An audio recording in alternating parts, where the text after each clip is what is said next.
यह बात उस समय की है जब मैं अपने गांव जा रहा था। मेरे गांव पहाड़ों के बीच में बसा है, घनी आबादी से अलग थलग।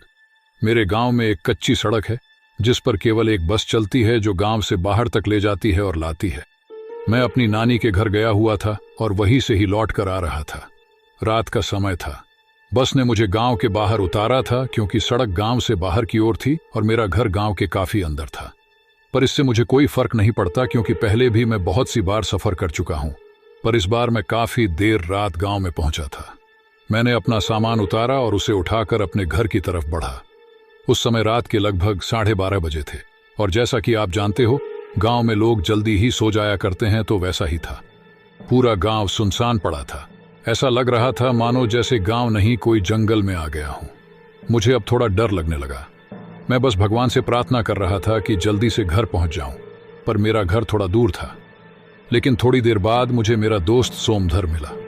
उसने मुझे दूर से इशारा किया। मैं ये सोच रहा था कि इतनी रात में ये यहाँ क्या कर रहा है, पर खैर छोड़ो। मैं तो बड़ा खुश था कि कम से कम मुझे कोई साथी तो मिल गया। अब मेरा डर कम हो गया है क्योंकि इस सन्नाटे में चुप्पी तोड़ने के लिए कोई तो है मेरे साथ। उसने मेरे पास आके मेरा बैग उठाया और मेरे आगे आगे चलने लगा। चलते हुए मैंने एक बात पर गौर किया कि ये इतना चुप चुप क्यों है।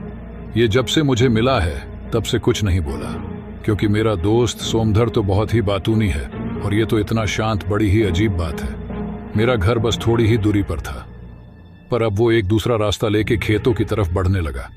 मैंने उसको कहा, अरे भाई कहाँ जा रहे हैं हो?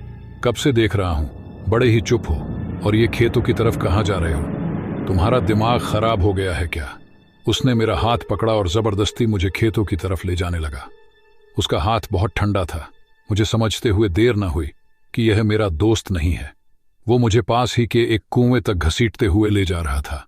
मैं जोर जोर से चिल्लाने लगा। मेरी आवाज सुनकर गांव के बहुत से लोग जग गए और मेरी तरफ दौड़ कर आने लगे। जब वो मेरे पास आए तब तक मैं बेहोश हो चुका था।